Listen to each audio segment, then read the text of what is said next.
కానీ మీరు ఎవరైనా తప్పనిసరిగా రమ్మంటే వస్తా, వచ్చి ప్రేయర్ చేస్తా.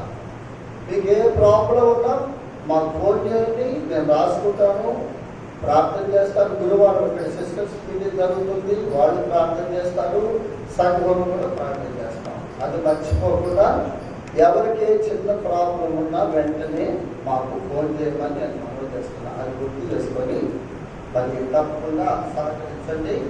ఆదివారం ఖచ్చితంగా 9కి రండి, 11కి క్లోజ్ చేసుకున్నాం. ఇప్పుడు కూడా 10:20 దాటింది.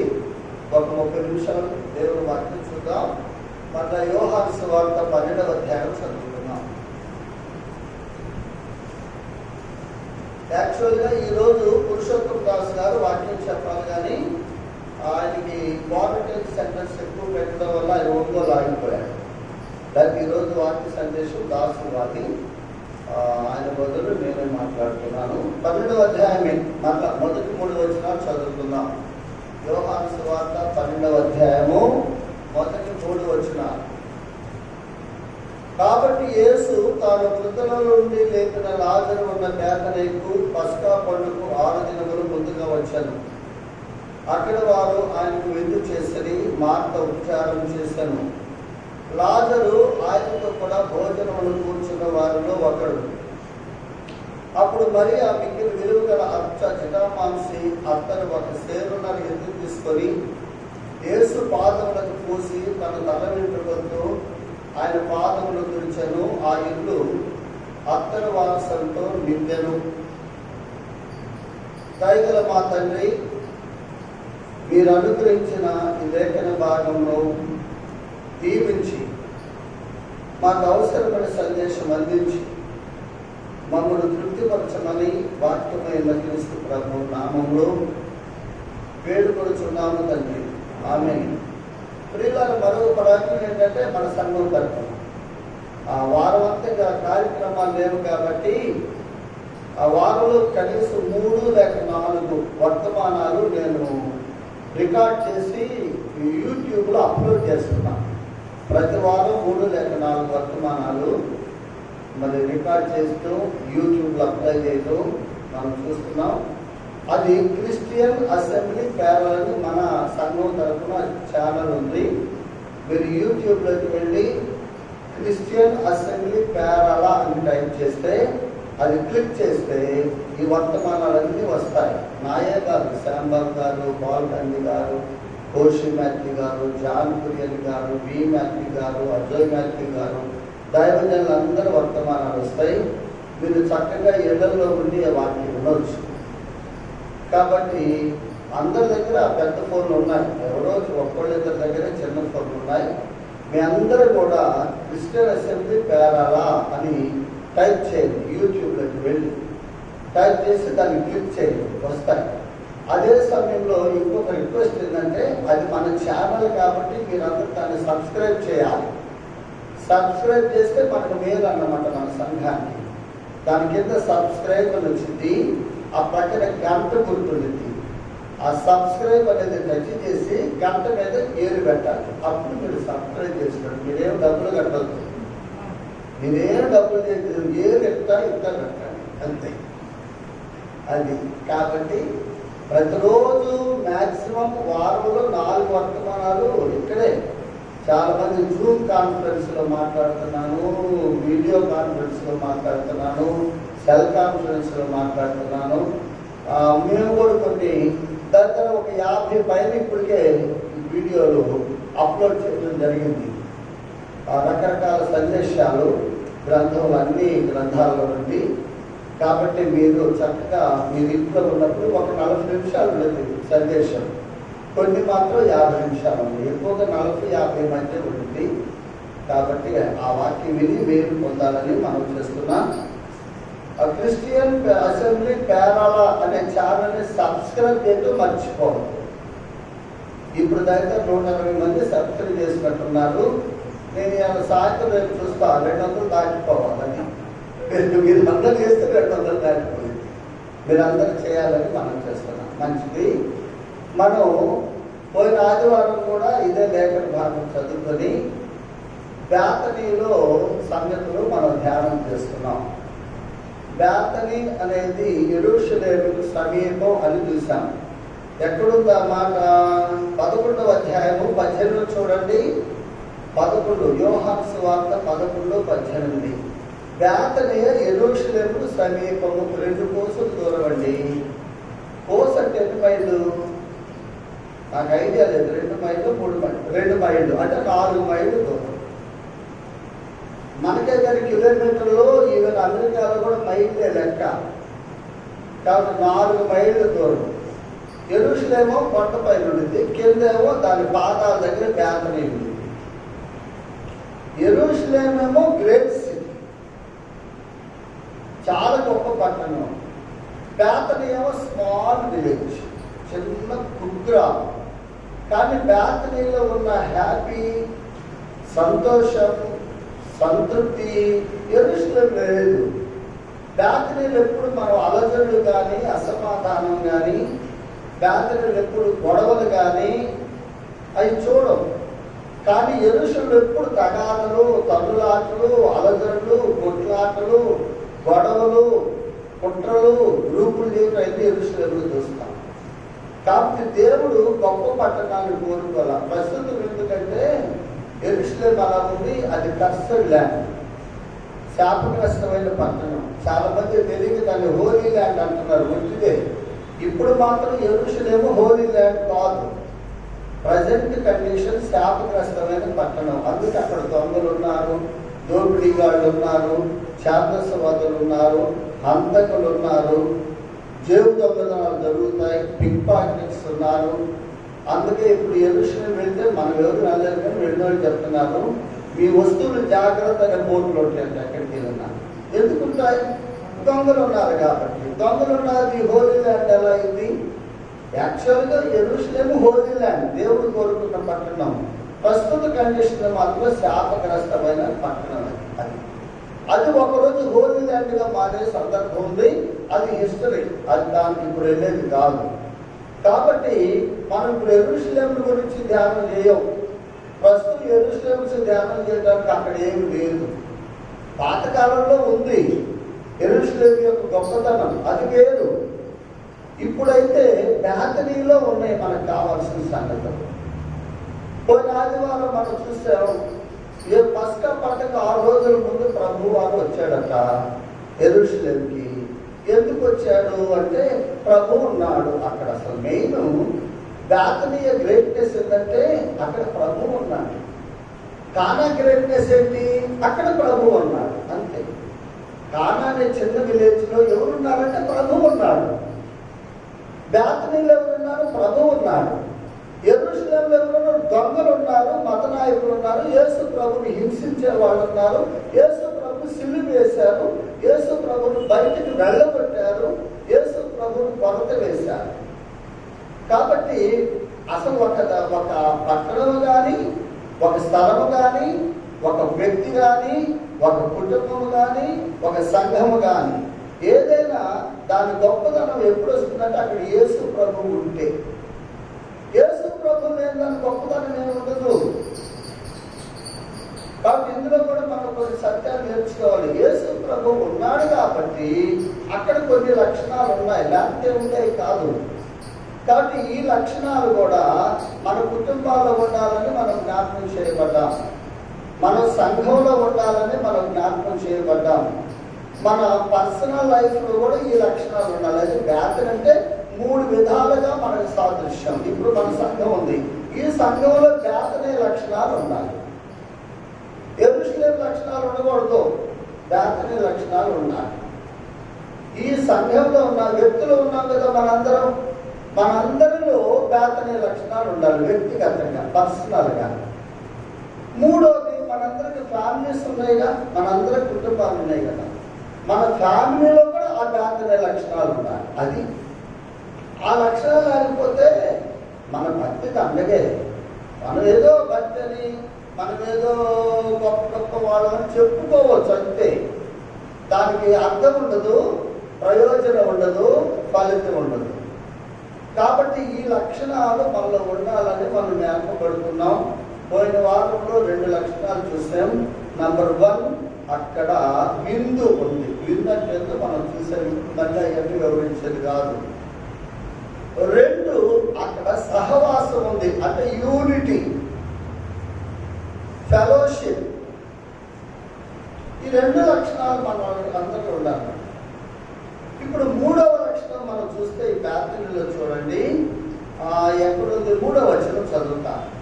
అప్పుడు మరియా మిక్కిలి విలువ గల అచ్చ జటామాంస అత్తరు ఒక సేరును అడిగి తీసుకొని యేసు పాదములకు పూసి తన వెంట్రుకలతో ఆయన పాదములు తుడిచెను.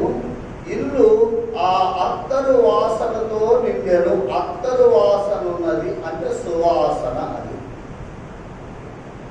ఇక్కడ ఇదేమో ఆర్టిఫిషియల్ లేదు, అంటే ఆమె తెచ్చిన అత్తరు వల్ల అక్కడ సువాసన వచ్చింది. అసలు యాక్చువల్గా యేసు ప్రభు ఉన్న చోట సువాసన ఉండాలి.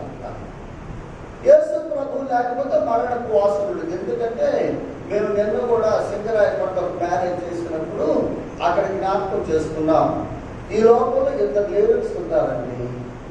ఒక ఆయనేమో జీసస్, ఇంకొక ఆయనేమో సాతాను. అది 2 లీడర్స్. ఈ లీడర్ ఉన్నాడనుకో ఆ లీడర్ ఉండడు, ఆ లీడర్ ఉన్నాడనుకో ఈ లీడర్ ఉండడు. ఈ ఇద్దరు ఓ చోట ఉండాలి, కుదరదు కదా.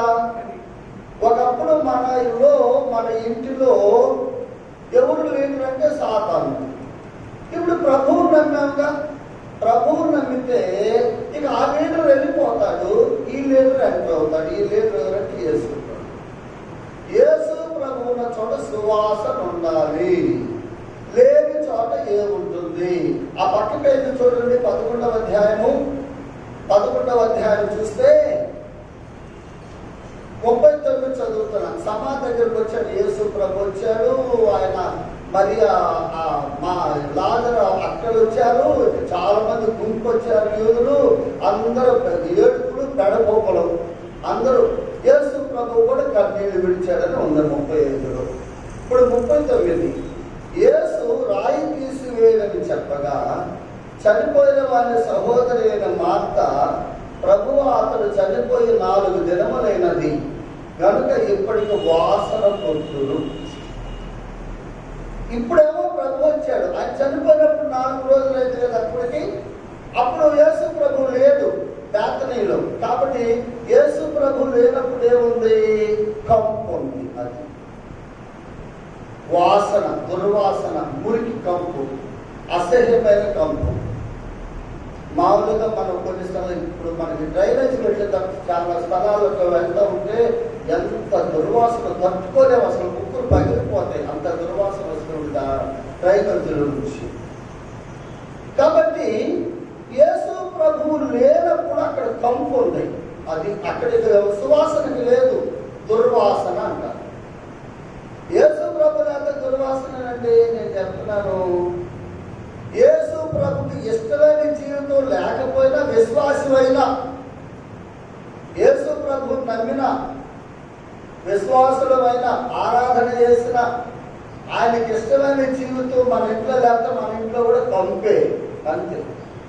నమ్మితే ఇంపు కాదు, నమ్మి ఆయనకి ఇష్టమైనట్టుగా జీవిస్తే సువాసన. ఆయనకి ఇష్టం వచ్చినట్టు జీవించకపోతే కంపే. ఆ మనలలో కూడా కంపు కొట్టింది, గుర్తుపెట్టుకోండి. ఇక్కడ సమాధి దగ్గర ఏముంది? సమాధుల తోటలో దుర్వాసన, వాసన కొట్టినట్టే మీరు తట్టుకోలేమై ఉంటుంది. నేను ఇక్కడ ఏం చెప్పదలుచుకున్నానంటే, యేసు ప్రభు నమ్మున నీళ్ళన్నీ సమాధుల దొడ్డితో సమానం, అంతవరకు ఓకే. యేసు ప్రభు నమ్మకపోతే సమాధుల దొడ్డి. పైకేమో అందంగా ఉంటుంది, గ్రానైట్ వేస్తారు, ఎన్నెన్నో రంగులు వేస్తారు. అసలు మన ఇళ్ళు కూడా అంత ఖర్చు పెడుతున్నారండి సమాధులకి. కానీ లోట తెలిసి చూస్తే పంపే కదా. చూడగలరా? ఉండగలరా? ఇప్పుడు చాలా మంది విశ్వాస నీళ్ళలో కంపు కొడుతుంది, గుర్తు పెట్టుకోవాలి. విశ్వాసమే కానీ కంపు, దుర్వాసన వస్తుంది విశ్వాస నీళ్ళలో నుంచి. ఎందుకంటే యేసు ప్రభు చూపు లేదు. ఆయన ఉందామనుకుంటాడు కానీ ఉండడానికి ఇష్టం ఉండాల. మన జీవితంలో మార్పు రావడం వల్ల ఆలోచన చేయాలి. ఎందుకు దేవుడు ఈ గ్రంథాన్ని రాసి పెట్టాడంటే ఊరికెందు చదువుకోవడానికి. ఆయన సాక్షి పేపర్ కాదు, ఈనాడు కాదు, చదువుకొని వదిలిపెట్టాలి, చదువుకొని చెక్ చేసుకోవడానికి. బీపీ మిషన్ లాంటిది, చెక్ చేసుకోవాలి. కాబట్టి ఇక్కడున్న వాళ్ళు మ్యాక్సిమం అందరూ విశ్వాసమే. మన ఇళ్ళలో దుర్వాసన ఉందా, సువాసన ఉందా? అది యేసు ప్రభు లేనప్పుడు ఇక్కడ కంపు వచ్చాడు. చెల్లి అక్కలు అన్నారు, అయ్యా అక్కడ వాసన కొట్టేదంటే వాసన లేదు, ఏం లేదు. నేను వస్తే వాసన ఎలా వచ్చింది? ఒకసారి చూడండి అన్నాడు, చూసి చూపించాడు. ఆ దుర్వాసన లేదు, ఏమొచ్చింది? సువాసన. 12వ అధ్యాయం చూస్తే సువాసన. ఎక్కడైతే దుర్వాసన ఉందో దాన్ని సువాసనగా మార్చాడు యేసు ప్రభు. ఎందువల్ల? ఒకటే డిఫరెన్స్, ఆయన ఉన్నాడు, సువాసన ఉండాలి. ఇక్కడ ఉన్న ముగ్గురు కూడా ఆయనకి ఇష్టంగా ఉన్నారు కాబట్టి సువాసన, లేదా ఆ కంపే ఇక్కడ కూడా వచ్చేది, ఇంట్లో కూడా. ఆ సమాధుల తోటలో ఉన్న ఆ దుర్వాసన మార్తా మరియ ఇంట్లో కూడా వచ్చేదే. ఎందుకు రాలేదంటే మార్తా, మరియా, లాజరు ముగ్గురు యేసు ప్రభుకి ఇష్టంగా జీవిస్తున్నారు కాబట్టి రాలేదు. అందువల్ల సువాసన ఉంది. అంతేగాని ఈవేదో అత్తరు బుడ్డి పగలు కూడా తెలుసు సువాసన కాదు. వీళ్ళ బ్రతుకులే సువాసనగా ఉన్నాయి. వీళ్ళ బ్రతుకుల్లోనే సువాసన గదజల్లుతూ ఉంది. కాబట్టి ఏదో అత్తరు పూసుకుంటేనో, సెంటు పూసుకుంటేనో, పౌడర్ పూసుకుంటే వచ్చే సువాసన కాదు. మన జీవితమే ఒక పరిమళ వాసనగా ఉండాలి కదండి. పౌరు భక్తుడు ఎఫెసీయులకు రాస్తే ఏమన్నాడు 5వ అధ్యాయంలో, ఎందుకయ్యా యేసు ప్రభు చనిపోయాడంటే సహోదరుడు ఎన్నో లక్షణాలు చెప్పాడు. 5:2లో పరిమళ వాసనగా ఉండడానికి చచ్చిపోయాడంట ఆయన. తెలుసా? తను తాను బలిగాను అర్పణముగాను అర్పించుకున్నాడు. ఎందుకు? పరిమళముగా ఉండుటకు అని ఉంది అక్కడ. యేసు ప్రభు నమ్మి ఇంటి నిండా కంపే. ఎంతవరకు న్యాయం అండి? మనం యేసు ప్రభు నమ్మి కూడా మన ఇళ్లలో దుర్వాసన వాసన వస్తే ప్రజలు ఎలా ఇష్టపడతారు మన ఇంటిని? మన ఆరాధన ప్రభు ఎలా ఇష్టపడతాడు? మన ఇంట్లో దుర్వాసన పెట్టుకొని మందిరానికి పరిశుద్ధంగా వచ్చి ఆరాధన చేస్తే ప్రభు అంగీకరిస్తాడా? ఇక్కడ అందరం చాలా పరిశుభ్రంగా, చాలా నీతిమంతులంగా, చాలా బాగా ఉన్నాం. ది సేమ్ కండిషన్ మన ఇంట్లో కూడా మనం మెయింటైన్ చేస్తున్నామా లేదా? అది ప్రభు చూస్తాడు. అది ఇక్కడ ఈ లోపల ఎవరికి అంత ధైర్యం లేదు, ఆ దృష్టి కూడా లేదు. ఎవరి కోసమో మనం బ్రతకగల, మనం బ్రతికేది ప్రభువు కోసం కదా. ఒక మాట ఊరక సందర్భం వచ్చింది కాబట్టి చూపిస్తాను. ఒకసారి కొరింథీయులకు రాసిన పత్రిక తీయండి, మొదటి పత్రిక అనుకుంటాను. మొదటి పత్రిక రోమీయులకు రాసిన పత్రిక అండి. రోమా 14 నేనే చదువుతాను. 14:8 మనము బ్రతికినను ప్రభువు కోసమే బ్రతుకుతున్నాం, చచ్చిపోలేక. మనం యేసు ప్రభువు నమ్మినంత మనం బ్రతికేది ప్రభువు కోసము. చనిపోయినను ప్రభు కోసమే చనిపోవచ్చు. చూడండి, అసలు ఇది విచిత్రం. బ్రతుకుతున్నామంటే ప్రభు కోసం అనొచ్చు, చనిపోయినను ప్రభు కోసమే చనిపోతున్నాను. కాబట్టి మనము బ్రతికినను చనిపోయినను ప్రభువు వారమై ఉన్నాము. ఇది ఒక పెద్ద అంశం. నేను ఊరక మీకు దృష్టి తెచ్చానంటే వివరించను. కాబట్టి ప్రియమైన దేవుని పిల్లలారా, బేతనీలో సువాసన ఉందంటే అక్కడ ఏం రాయబడింది? మరియ అత్తరు పుట్టి పగలు కొడితే సువాసన ఉంది. ఈ అత్తరు పుట్టి మరియ కొనుక్కుంది. కానీ ఇప్పుడు ఈ అత్తరు పుట్టి ఏంటంటే మన హృదయాలే అత్తరు పుట్టులు. ఈ హృదయం అనే అత్తరు పుట్టులో అత్తరే ఉండాలి, అంటే సువాసన ఉండాలి మన హృదయం. మార్క్స్ వార్త 7:21 ఇంటికి వెళ్ళి చదువుకోండి. ఆ లక్షణాలు ఉండకూడదు, అది కంపు. ఓటు చూద్దామా? సరి తీయండి, చూసేదే మంచిది. మార్క్స్ వార్త 7:21 చదువుతున్నా. లోపలి నుండి అంటే హృదయంలో నుండి, అదే రాశాడు, మనుషుల హృదయంలో నుండి దురాలోచనలు, జారత్వములు, దొంగతనములు, నరహత్యలు, వ్యభిచారములు, లోభములు, చెడుతనములు, కృత్రిమములు, కామ వికారము, మత్సరము, దేవదూషణ, అహంభావము, అవివేకము ఇది కంపు. ప్రభు నమ్మకంతో మనకు హృదయం మన అత్తర గుడ్డలో ఇది ఉంది. గుడ్డ అత్తర గుడ్డే. ఇప్పుడు యేసు ప్రభువు నమ్ముకున్నాం, అవన్నీ పోవాలని. శ్వాస కావాలంటే అట్లా ఒకటున్నా రాదు కదా. ప్రసంగి గ్రంథకర్త ఏమన్నాడు? బొక్కావారి తైలంలో ఏం పడాలయ్యా? ఒక ఏక పడితే చాలంటే అంత కంపు కొట్టింది అది. కాబట్టి ప్రియమైన దేవుని పిల్లలారా, ఈ చాలా ముఖ్యమైన అంశాలు అన్నమాట. మనం యేసు ప్రభువుని నమ్ముకున్నామంటే అది మంచిది. అదే సమయంలో మన జీవితాలలో పరిమళ వాసన వస్తుందా, సువాసన వస్తుందా, దుర్వాసన వస్తుందా?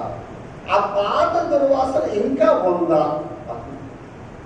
అవి ఉంటే చాలా నష్టం లేదండి. బేతనీలో లేదని చూస్తున్నాం. ఒకప్పుడు ఉంది, బేతనీలోనే ఉంది, ఇప్పుడు పోయింది, తొలగించుకున్నారు. ఇప్పుడు మనం కూడా ఒకప్పుడు ఆ కంపు నా లక్షణాలు, మాకు ఏదేది లక్షణాలన్నీ మనకు ఉన్నాయి కదా, ఎవరో అతిథులు కాదు. ఇప్పుడు అవన్నీ పోయినాయా? కొన్ని ఉన్నాయా? ఒక్కటుంటే చాలని ప్రసంగి గ్రంథకర్త అన్నాడండి. కొన్ని కాదు, అన్ని కాదు, ఒక్కటున్నా కంపే, దుర్వాసనే, ఏదో ఉండకూడదండి. అది ప్రభు చెప్పారు. అదేంటంటే మననే వివేచించుకోవాలి. ఎవరి కోసమో కాదు. ఎవరో మనం ఎంత బాగున్నా తిట్టేవాళ్ళు తిట్టారండి. మనం ఎంత మంచిగా ఉన్నా మనల్ని విమర్శించేవాళ్ళు లేకపోవడం మన ఇళ్ళ పక్కనే ఉంటారు, మన ఇళ్లలోనే ఉంటారు. మన ద్వారా మేలుపోతే మనం తిట్టేవాళ్ళు, మనం విమర్శించేవాళ్ళు దండిగా ఉన్నారు ఈ లోపల. అవన్నీ మనం పట్టించుకోవాల్సిన అవసరమే లేదు. వాళ్ళ మొత్తాన్ని వదిలేసేయండి. వాళ్ళు అసలు కేర్ చేయదు. కానీ ప్రభు మనల్ని పరిశీలన చేస్తున్నాడుగా. ఆయన దృష్టిలో మనం ఎలా ఉండాలి? సువాసన కలిగిన వారమే ఉండాలి. అది సువాసన కలిగిన వారమే ఉండాలంటే మార్క్స్ వార్త 7:21లో నేను చదివిన లక్షణాలు ఒక్కటి కూడా ఉండకూడదు. ఈ ఒక్కటి కూడా లేకపోతే తిట్టేవాళ్ళు తిడతారు లోకంలో. అది నేను చెప్పేది. ఈ ఒక్కటి కూడా లేకపోతే ఆ చెడ్డ లక్షణాలు మనం విమర్శించేవాళ్ళు లేకపోలా. కుళ్ళుకునేవాళ్ళు చాలా మంది ఉంటారు. మన మీద కుట్రలు చేసేవాళ్ళు చాలా మంది ఉన్నారు. మనం అంటే అసూయ పడేవాళ్ళు చాలా మంది ఉన్నారు. వాళ్ళ సంగతి తీసి అవసరం పడేది. వాళ్ళని మనం లెక్క పెట్టాల్సిన పనిలే. ప్రభు ఉన్నాడు, ప్రభు ఖచ్చితంగా చూస్తాడు. కాబట్టి బేతనీలో ఉన్న 3వ లక్షణం సువాసన. సువాసన ఉండాలంటే కొన్ని లక్షణాలు ఉండాలి. ఏంటంటే పాత లక్షణాలు విడిచిపెట్టాలి.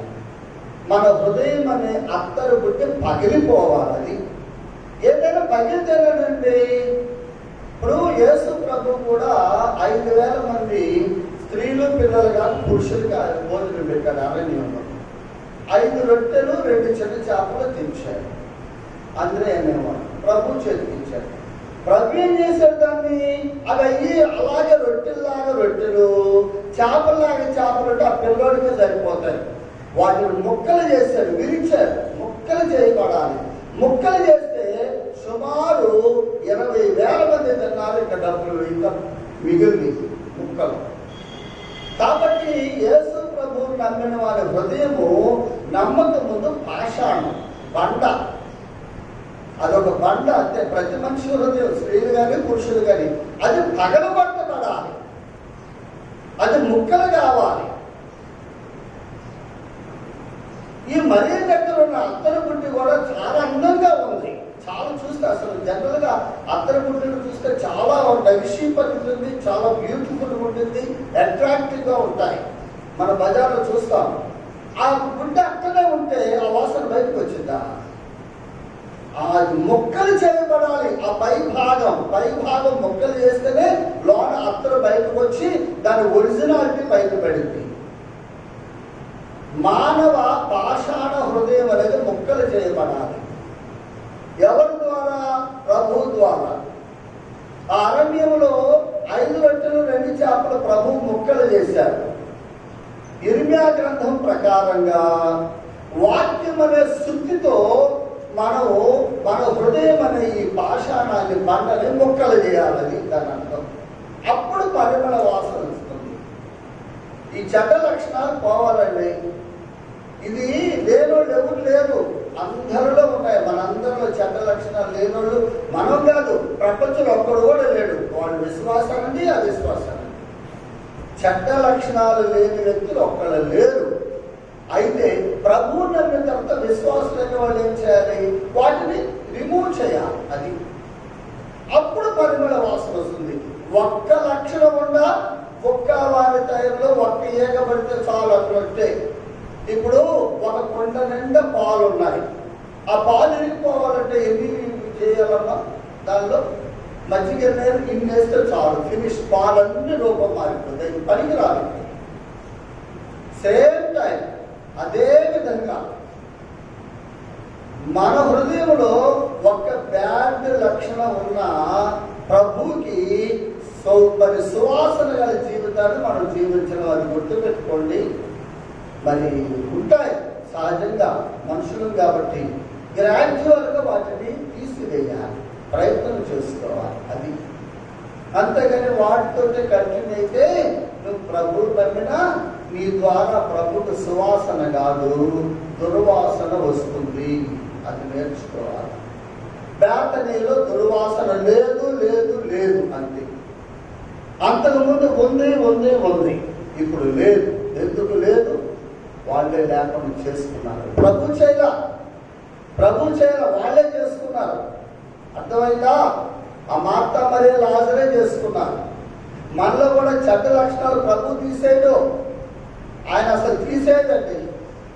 అవన్నీ మనం తీసేసుకోవాలి.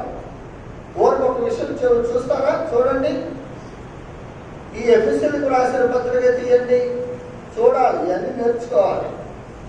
యేసు ప్రభు మనందరూ రక్షించాడు కదా, రక్షించిన ఆయన ఈ ఎందుకు తీసేయలేదని అడగాలి మనం. చూడండి, 4వ అధ్యాయం 25వ వచనం చదువుతున్నాను. మీరు అబద్ధం ఆడటం మాని, మొత్తం వచనాలు ముక్కలు చదువుతా. అబద్ధం ఆడటం మానేది అసలు. యేసుప్రభు రక్షించినప్పుడు మనం అబద్ధులు అని ఆయన తెలుసు కదా, అబద్ధం కూడా ఆడకుండా అబద్ధాలు తీసేయచ్చు కదా ఆయన. అది ఆయన తీసేయదు, అది ఆయన పార్ట్ కాదు. ఆయన పార్ట్ ఏంటంటే మన హృదయంలో పాపాన్ని తీసేయటం ఆయన పార్ట్. మనలో ఉన్న చెడ్డ లక్షణాలు ఒక లక్షణం అబద్ధం ఆటం, అది మాట మన పార్ట్, మన బాధ్యత. లాజర్ను లేపటం ఆయన బాధ్యత, రాయి తొలగించడం ఎవరి బాధ్యత? మన బాధ్యత. అర్థమైందా? ఆ సముద్రాన్ని 2 పాయలు చేయటం దేవుడి బాధ్యత, కర్రెత్తడం ఎవరి బాధ్యత? మోషే బాధ్యత.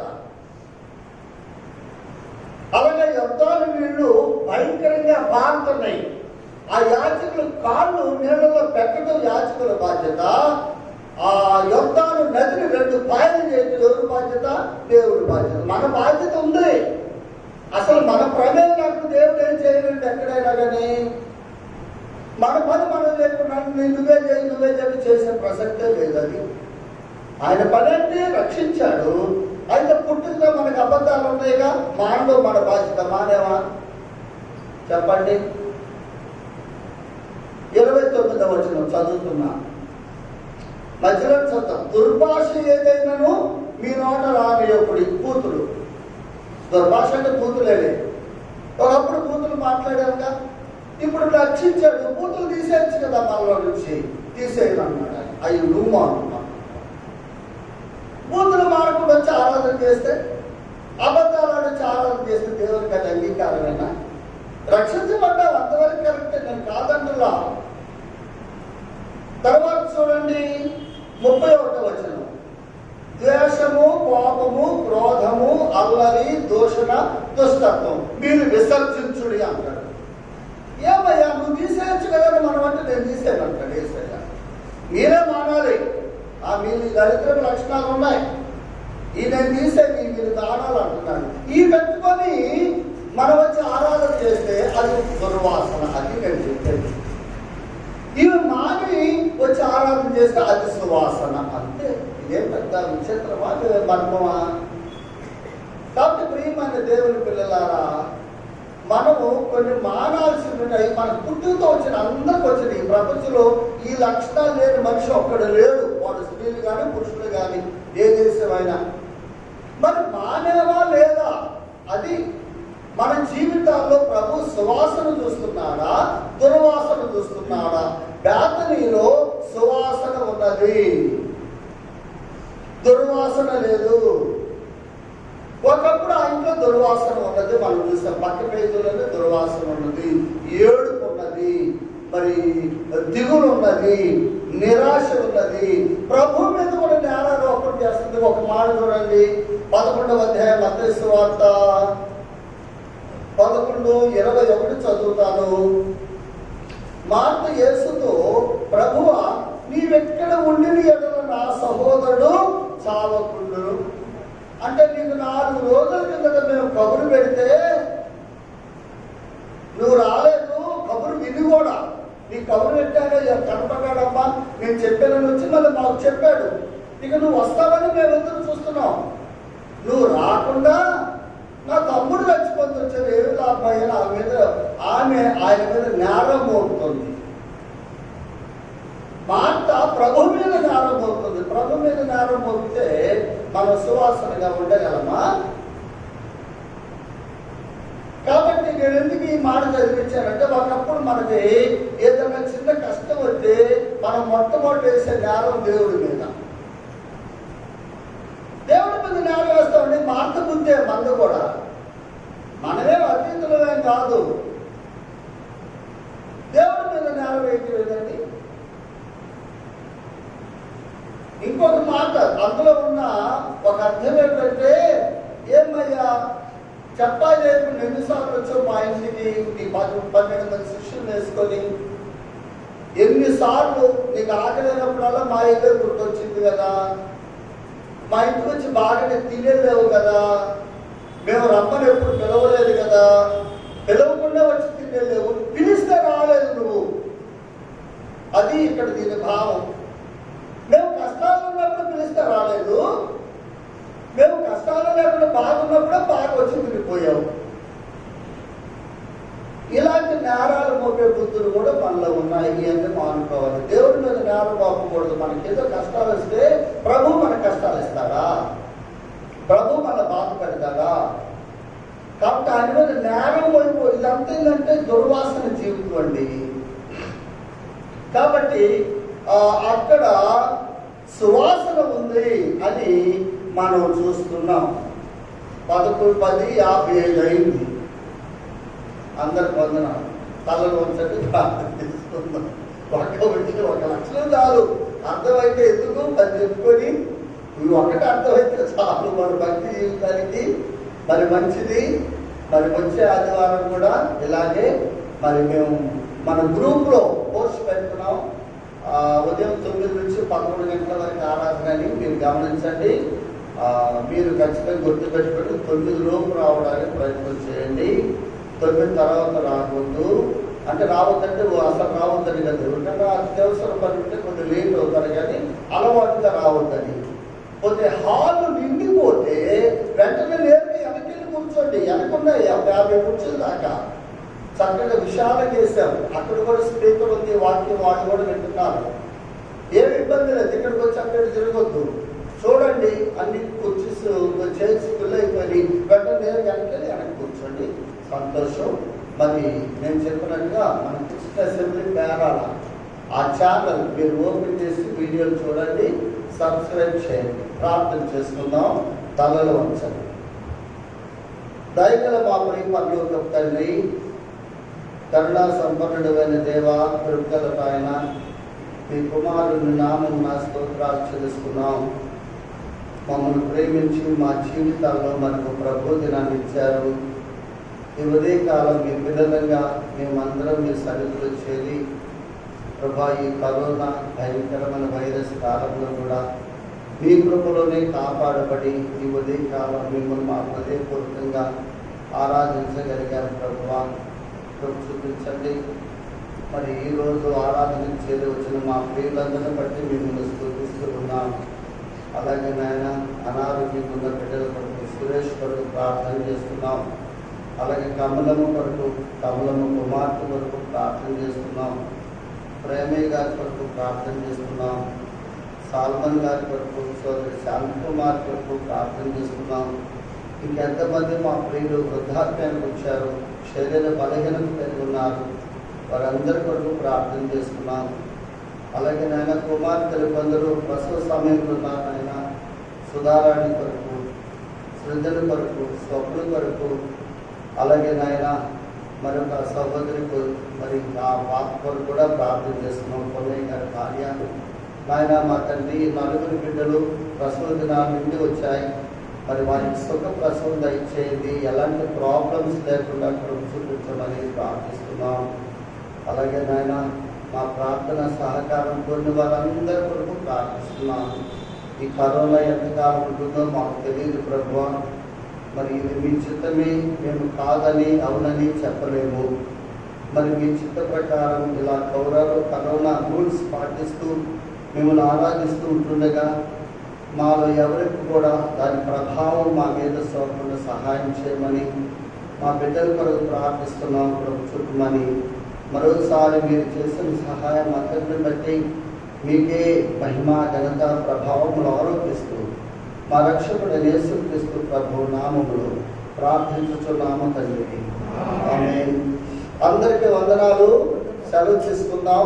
చిన్నగా 1 by 1 ఒకళ్ళు వెంట ఒకళ్ళు గుంపులు వెళ్ళకుండా చిన్నగా పెట్టాలి. సెలవు తీసుకుందాం. అందరికి వందనాలు.